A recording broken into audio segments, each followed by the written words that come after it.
Good morning students.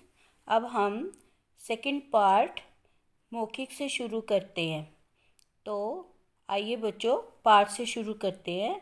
सोचिए और बताइए। क पाठ है, अब आप रिपा की जगह होते तो क्या करते। फिर सुनो बच्चों, आप रिपा की जगह होते तो क्या करते। तो हमारा उत्तर है बच्चों, हिम्मत से काम लेते।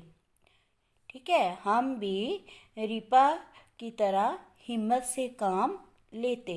ख पाठ है, क्या देखकर सब लोग दंग रह गए। दंग का मतलब हैरान रह गए।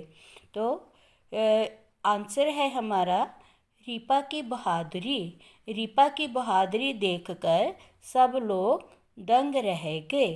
ग पाठ है बच्चों, आपको रिपा की कौन सी बात सबसे अच्छी लगी और क्यों। तो उत्तर है बच्चों, उसकी बहादुरी। कौन सी बात अच्छी लगी हमें उसकी बहादुरी। क्यों लगी? क्योंकि बहादुरी से रिपा ने अपनी और अपने भाई की जान बचाई। क्लियर हुआ बच्चों? ग पाठ फिर से एक बार मैं बोलती हूँ, ध्यान से सुनो। आपको रिपा की कौन सी बात सबसे अच्छी लगी और क्यों। तो हमारा उत्तर है उसकी बहादुरी, क्योंकि बहादुरी से रिपा ने अपनी और अपने भाई की जान बचाई। तो ये बच्चों आपने अपनी बुक पे ही लिखनी है, ये कॉपी पे नहीं लिखनी है। ठीक है, ये ओनली वन वर्ड आंसर्स है।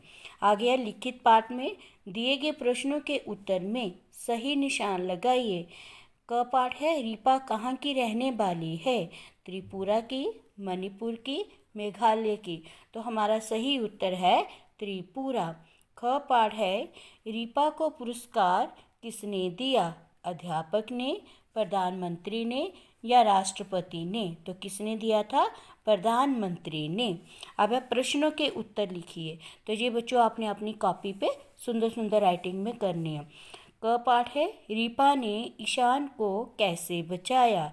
कैसे क्यों है, ये क्वेश्चन है, ये प्रश्न आ रहा है। कैसे को गोला लगाओ। उत्तर है, रिपा ने कंबल में लपेट कर ईशान को बचाया। ख पाठ है, रिपा को पुरस्कार किस लिए दिया गया।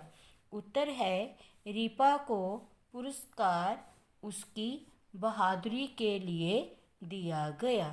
तो बच्चों पाठ से आगे, इस पाठ से आपको क्या शिक्षा मिलती है। तो क्या शिक्षा मिलती है हमें? उत्तर, हर कठिनाई का सामना बहादुरी से करो। कठिनाई हो गई, मुसीबत हो गई, तो उसका सामना हमें बहादुरी से करना चाहिए। ठीक है, अब आ गया भाषा ज्ञान बच्चों।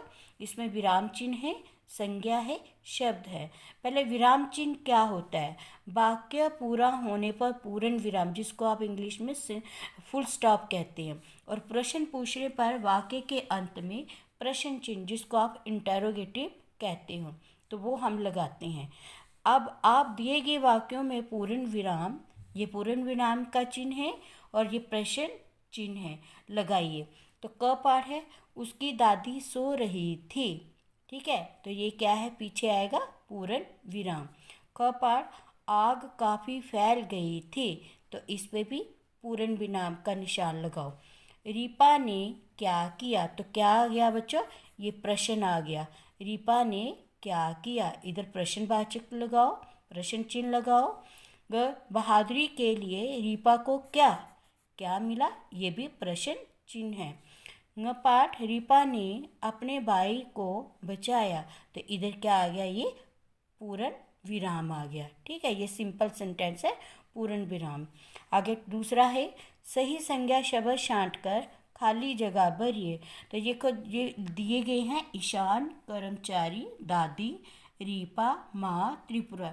तो जो सही लगेंगे वो हमें उचित शब्द लगाने हैं। 7 साल की, इधर क्या आ जाएगा? रीपा नाम की एक लड़की थी। रीपा, यहाँ पे क्या आएगा? त्रिपुरा। रीपा त्रिपुरा में रहती थी।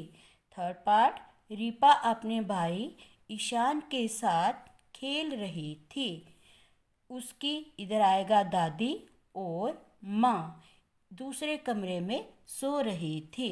लास्ट पार्ट, दमकल कर्मचारी ने आग पर काबू पा लिया। ठीक है, तो ये आपने बुक पे अच्छी तरह से लर्न भी करनी है और इसकी प्रैक्टिस भी करनी है। इसी के साथ बच्चों, धन्यवाद।